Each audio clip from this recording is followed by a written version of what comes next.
Hey, Zach here with mergingchurches.org, and I want to give you 5 foundational steps in a church merger. Now, these 5 steps that I'm going to give to you are really catered to those churches that are combining into one. These 5 steps really don't apply to those mergers in which one church is just simply coming in and taking over. And so, if you are working to merge with another similar church, these are the 5 elements that you are going to need in that merger. Number 1, you need to understand why. Why are we doing this merger? What is the heart? What is the intention behind it? And does each church, each individual church, do their why statements, do they work together? Right?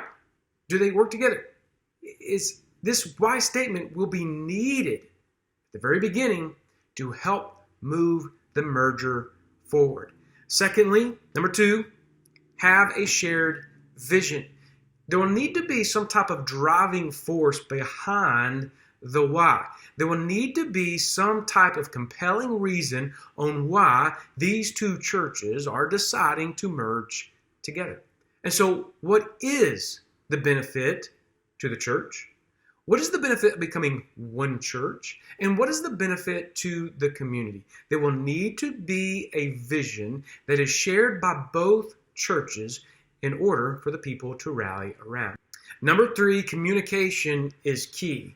That is, you're going to need to begin sharing this process, but do it in sections. You first start talking with your leadership and share with them what a possible merger would look like. And you ask them to keep this close. Like you're wanting to talk it through. You're wanting to get everybody on the same page of where the church is potentially going. And as you see things coming together, then you want to begin sharing that with the church. And then both churches begin sharing that information. But communication is very important. When and how you say things is vital and will be vital to if the church merger will actually work.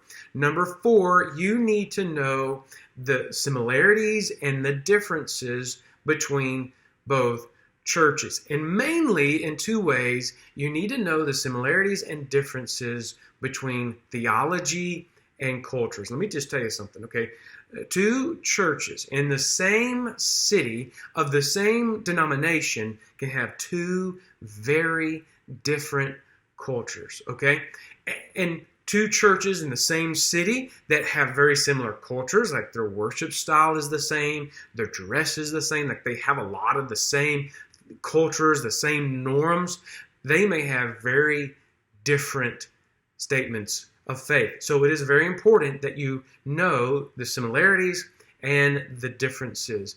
And number 5, it is last, but it is absolutely not least. It needs to be a part of every one of these steps. And number 5 is prayer.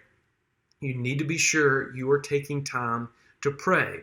Not only pray individually about God's leading through the merger, but leading with the leaders, your leadership team, as you're sharing this possible merger. Take time to pray over that. As you move forward and sharing with the church, have moments and nights of prayer. Maybe even look at bringing both churches together for a night of prayer. This whole process needs to be bathed in prayer. Not only can I give you like many steps to do logistically for a merger to take place, but it is imperative that you do not lose sight of the spiritual necessity of prayer. All right, if you would like more information about how I can walk alongside you in the process of your church merger, reach out to us at mergingchurches.org. And there you can sign up for a free consultation. And I would love to hear your story, hear what's going on, give some insight, and then provide you with a plan moving forward of how I can walk with you in seeing that those 2 merging churches come together as one. So I would love to talk to you, and I hope to see you there.